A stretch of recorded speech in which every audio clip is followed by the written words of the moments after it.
Hello guys, मेरा नाम है तुषार और आप सभी का स्वागत है मेरे यूट्यूब चैनल तुषार.एजुकेशन पे। दोस्तों, आज की इस वीडियो में हम आपसे बात करने वाले हैं दीनदयाल उपाध्याय गोरखपुर यूनिवर्सिटी में होने वाले बीए एलएलबी और एलएलबी के एंट्रेंस एग्जाम के बारे में हम बात करेंगे, जहां पे हम लीगल एप्टीट्यूड के सेक्शन से यानी कि विधिक अभिरुचि के सेक्शन से कुछ मोस्ट इम्पॉर्टेंट क्वेश्चंस के बारे में डिस्कस करेंगे। दोस्तों, आपको पता है कि आपके सिलेबस के अकॉर्डिंग जो एलएलबी का एंट्रेंस एग्जाम है उसमें 50 क्वेश्चन लीगल एप्टीट्यूड के आएंगे और बीए एलएलबी की बात करें तो वहाँ पे 20 क्वेश्चन लीगल एप्टीट्यूड के सेक्शन से पूछे जाएंगे। तो दोनों ही कोर्सेज के लिए ये वीडियो बहुत ही ज़्यादा इंपॉर्टेंट है और इस वीडियो में बताए गए सारे प्रश्न आपके लिए इंपॉर्टेंट है, तो ये वीडियो अंत तक देखिएगा ताकि आप इस सेक्शन में अच्छा कर पाएँ और इस एंट्रेंस एग्जाम को क्लियर करके आप दीनदयाल उपाध्याय जो गोरखपुर विश्वविद्यालय है उसमें इन दोनों कोर्सेज में एडमिशन ले पाएँ। ठीक है, देखिए दोस्तों, मैं आपको बता दूं कि इस सीरीज़ का मैं बात कर लूँ जो लीगल एप्टीट्यूड के मोस्ट इम्पॉर्टेंट क्वेश्चन की जो सीरीज़ है, जहाँ पे मैं मोस्ट इम्पॉर्टेंट क्वेश्चंस डिस्कस कर रहा हूँ, उसका ये पार्ट 3 है और ऑलरेडी 2 पार्ट मैंने अपलोड कर रखे हैं अपने चैनल पे। तो आप मेरे चैनल पे विजिट करके वो वीडियोस भी देख सकते हैं और जिनमें मोस्ट इम्पॉर्टेंट क्वेश्चंस बताए गए हैं। आपके एंट्रेंस एग्ज़ाम के पॉइंट ऑफ व्यू से काफ़ी इंपॉर्टेंट क्वेश्चन है सारे के सारे, तो आप वो 2 वीडियो भी देख सकते हैं और साथ में अन्य वीडियोज़ भी हैं लीगल एप्टीट्यूड के टॉपिक से रिलेटेड, तो आप उन वीडियोज़ को भी देख सकते हैं जो आपके एंट्रेंस एग्ज़ाम के लिए निश्चित ही हेल्पफुल होंगी। तो दोस्तों, मैं एक रिक्वेस्ट करना चाहूँगा आपसे कि यदि आप मेरे इस चैनल पे पहली बार विजिट कर रहे हैं तो इस चैनल को ज़रूर सब्सक्राइब कर लीजिएगा और ये वीडियो आपको पसंद है तो इस वीडियो को ज़रूर लाइक कर दीजिएगा, क्योंकि ये चैनल जो है आपके साथ जुड़ा रहेगा आपके एडमिशन तक। और जितनी भी क्वेरीज हैं आपको वो कमेंट बॉक्स में करके बताइए, मैं उसको ज़रूर सॉल्व करने की कोशिश करूँगा। तो आइए दोस्तों, इस वीडियो को शुरू करते हैं। दोस्तों, आज के इस वीडियो में हम आपसे बात करेंगे क्वेश्चन नंबर 40 से आगे की, क्योंकि पिछली जो वीडियोज़ मैंने अपलोड कर रखी हैं, जो 2 वीडियो मैंने अपलोड कर रखी हैं, वहाँ पे मैं क्वेश्चन नंबर 39 तक आपसे डिस्कस कर चुका हूँ और आज के इस वीडियो में हम आपसे बात करेंगे क्वेश्चन नंबर 40 से और उसके आगे के इम्पोर्टेंट क्वेश्चंस के बारे में। दोस्तों, आज की ये वीडियो के सारे क्वेश्चन टॉर्ट से रिलेटेड होंगे। जो टॉर्ट यानी कि अपकृत्य विधि से आपसे जो क्वेश्चन पूछे जा सकते हैं आपके एंट्रेंस एग्जाम में, तो उन सारे इंपॉर्टेंट क्वेश्चन पे मैं आपसे बात करूंगा। तो दोस्तों, सबसे पहले मैं आपको बताना चाहूँगा क्वेश्चन नंबर 40 शुरू करने से पहले टॉर्ट के बारे में थोड़ा सा। जो ये टॉर्ट शब्द है, जो अपकृत्य विधि है, उसके बारे में हम बात करेंगे। तो सबसे पहले जो क्वेश्चन आपसे पूछा जा सकता है वो ये पूछा जा सकता है कि टॉर्ट जो है वो कैसे बना है। तो सबसे पहले मैं टॉर्ट के बारे में बता दूं, तो टॉर्ट जो है लैटिन भाषा के टॉर्टम से बना हुआ है।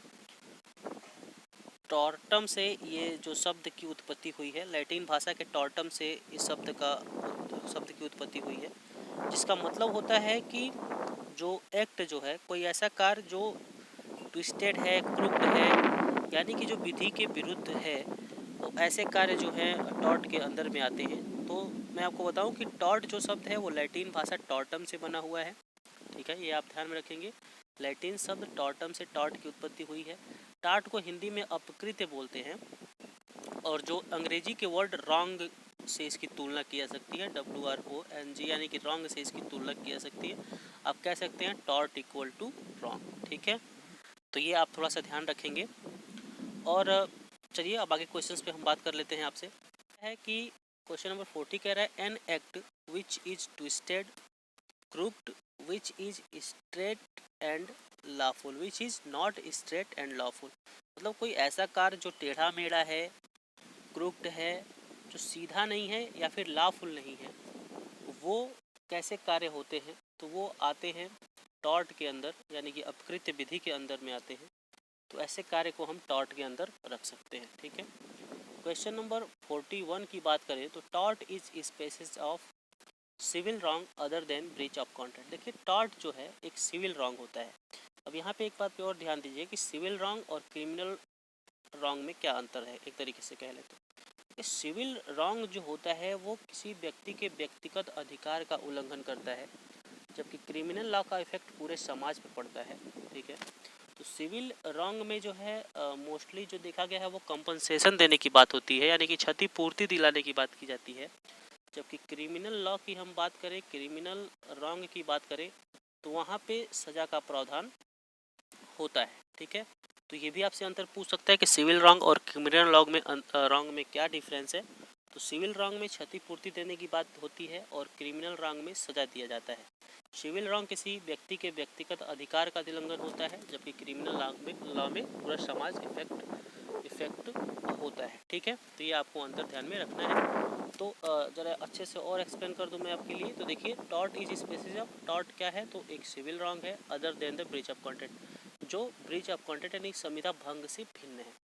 अब संविदा भंग क्या होता है, कॉन्ट्रैक्ट किसे बोलते हैं, तो इस टॉपिक पे मैंने एक वीडियो अपलोड कर रखा है जो पूरा कॉन्ट्रैक्ट से ही रिलेटेड है। तो उस वीडियो को जाके आप देख सकते हैं, वहाँ से आपको सारी बातें अच्छे तरीके से समझ में आ जाएंगी। तो हम बात करेंगे आपसे क्वेश्चन नंबर 42 की आगे। तो law of torts has largely developed through judicial decisions. देखिए, जब आप लॉ पढ़ेंगे तो आपको दो शब्द सुनने में आएगा, एक आएगा कोडिफाइड लॉ और दूसरा आएगा नॉन कोडिफाइड लॉ। यानी जो कोडिफाइड लॉ होते हैं उसमें सारे प्रावधान दिए गए रहते हैं और उस लॉ के अंदर यदि कोई हम गलत कार्य करते हैं तो उसके प्रावधानों के अनुसार हमें सज़ा मिलती है। लेकिन कुछ लॉ ऐसे होते हैं जो कोडिफाइड नहीं है, तो वो मोस्टली डिपेंड करते हैं जुडिशियल डिसीजंस पे, यानी कि जो न्यायिक निर्णय दिए गए हैं पहले, उस निर्णय को ध्यान में रख के डिसीजन लिया जाता है। तो टॉर्ट भी उसी के अंदर आता है, जहाँ पे जुडिशियल डिसीजंस जो हैं, न्यायिक निर्णय हैं जिनको न्यायालय ने पहले निर्णय किया है केसेस को, उन पे ये डिपेंड करता है लार्जली। तो टॉर्ट नॉन कोडिफाइड लॉ है, ये आप ध्यान रखेंगे। असंहिताबद्ध विधि, जिसके लिए कोई संवैधानिक एक तरीके से कह लें तो कोई अधिनियम नहीं है, बस आप इतना समझे। नॉन कोडिफाइड है, टॉर्ट एक नॉन कोडिफाइड लॉ है जो मोस्टली डिपेंड करता है किस पे, जुडिशियल डिसीजन पे। ठीक है,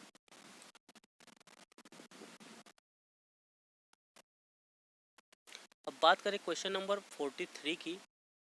तो क्वेश्चन नंबर 43 में दिया गया है, in criminal law intention is essential constituent of offence, in law of torts intention is relevant only in some torts. अब देखिए, अच्छे से समझिए इस चीज़ को। क्वेश्चन नंबर 43 कि जब हम क्राइम करते हैं तो उसमें इंटेंशन का बहुत बड़ा रोल होता है, लेकिन टॉर्ट के अंदर जो है इंटेंशन का कोई खास रोल नहीं होता है।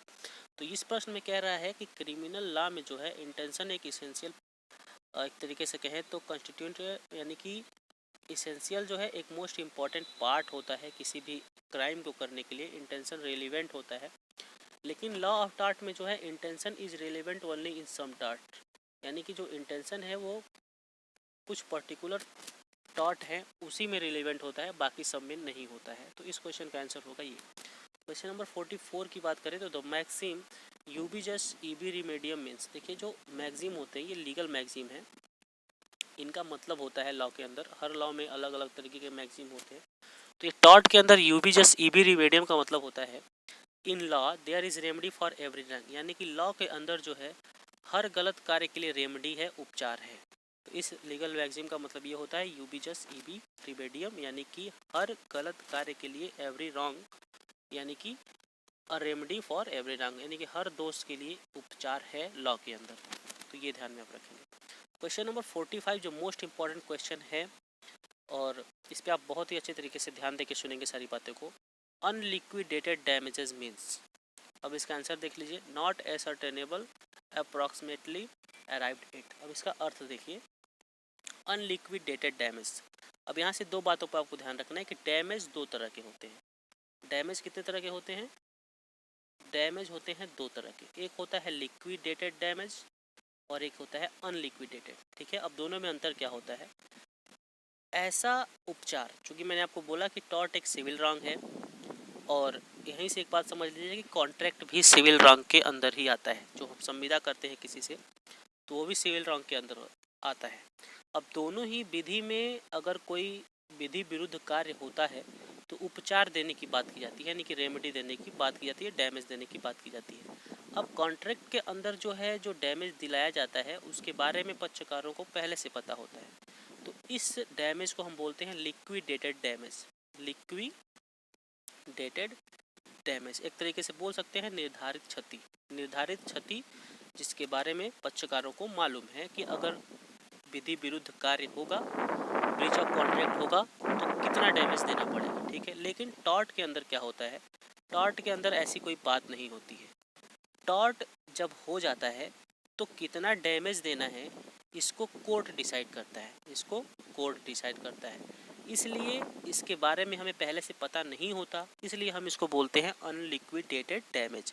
इसको डिसाइड कौन करता है? कोर्ट डिसाइड करता है कि कितना डैमेज दिया जाना है। ठीक है, तो आई होप आपको समझ में आ गया होगा लिक्विडेटेड डैमेज और अनलिक्विडेटेड डैमेज के बीच का अंतर। अब इस प्रश्न का उत्तर देखिए, इसमें जो है क्वेश्चन नंबर 45 में आपसे कह रहा है कि unliquidated damage means, unliquidated damage मतलब होता है नॉट असर्टेनेबल, यानी कि जो निश्चित नहीं है, और अप्रॉक्सीमेटली अराइव्ड एट, जो लगभग बराबर हो सकता है। ठीक है, तो ये इसका उत्तर हुआ। और जो मैंने आपको पहले समझाया लिक्विडेटेड और अनलिक्विडेटेड में अंतर, उसको भी आप ध्यान में रखेंगे।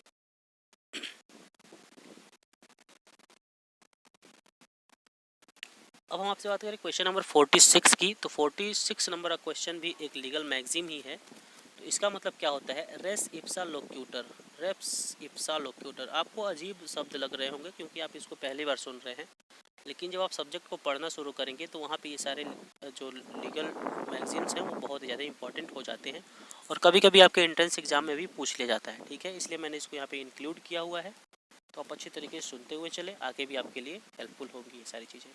तो द मैक्सिम रेस इप्सा लोक्यूटर का मतलब होता है फैक्ट स्पीक फॉर देमसेल्फ, यानी कि जो तथ्य है वो स्वयं ही बोलते हैं, एक तरीके से कहें, यानी कि तथ्य ही सबूत के रूप में अपने आप को प्रस्तुत करते हैं। इस तरीके से आप इसको समझ सकते हैं, फैक्ट स्पीक फॉर देमसेल्फ, यानी कुछ बताने की ज़रूरत नहीं है, फैक्ट को देखने से ही पता चल जाता है कि बात क्या है। ठीक है, तो इसका मतलब ये हुआ। Question number 47 most important question है, ध्यान से सुनिए। इन law of torts a master is generally liable for acts of his servant, this is called vicarious liability. देखिए दोनों का अंतर, दोनों इस प्रश्न का उत्तर जो है अच्छे तरीके से समझिए। यहाँ से एक कॉन्सेप्ट निकल के आएगा वाइकेरियस लाइबिलिटी का। वाइकेरियस लाइबिलिटी का मतलब होता है प्रतिनिधिक दायित्व। इस दायित्व के अंतर्गत आप किसी दूसरे के द्वारा किए गए गलतियों की सजा पाते हैं। अगर नॉर्मल लैंग्वेज में हम कहें तो ये होता है कि आप किसी दूसरे के द्वारा की गई गलती की सजा पाते हैं, तो जिसको बोलते हैं वाइकेरियस लाइबिलिटी, प्रतिनिधिक दायित्व।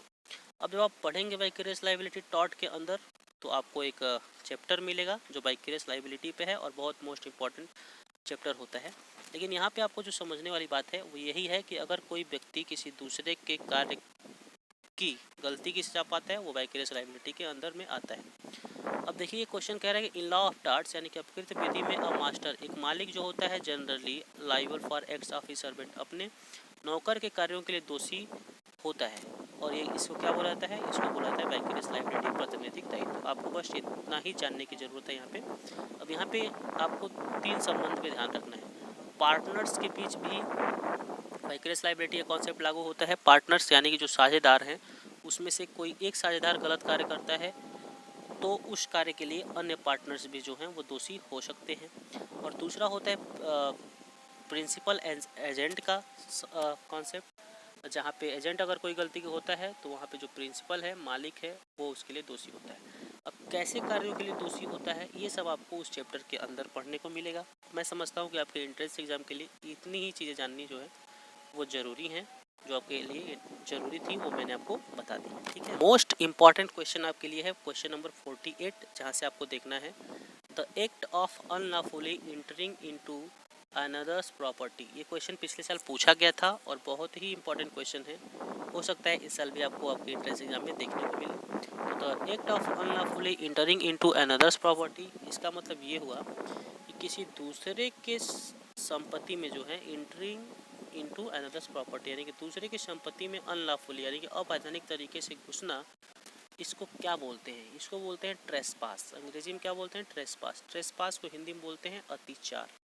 हिंदी में क्या बोलते हैं? अतिचार। ये आप ध्यान में रखेंगे, तो हिंदी और इंग्लिश वाले भी ध्यान से समझते चलें। तो act of unlawfully entering into another's property, यानी किसी दूसरे के प्रॉपर्टी में अवैधानिक तरीके से घुसना, ये किसके अंदर आता है? ट्रेसपास का अतिचार, ट्रेसपास, और इसको हिंदी में बोलते हैं अतिचार का अपकृत्य होता है। ठीक है, अब डिसीट हम देखें तो डिसीट इज, यानी कि जो छल है, डिसीट को हिंदी में छल बोलते हैं, ये क्या है? तो ये एक टॉर्ट भी है और एक क्राइम भी है। जो छल है वो टॉर्ट के अंदर भी आता है और क्राइम के अंदर भी आता है। तो ये एक चीज़ मैं आपको बता दूं कि टॉर्ट के अंदर कुछ ऐसे टॉर्ट हैं जो टॉर्ट तो हैं ही, साथ ही वो क्राइम की कैटेगरी में आ जाते हैं। तो यहाँ पे जैसे छल जो है वो एक टॉर्ट भी है और एक क्राइम भी है।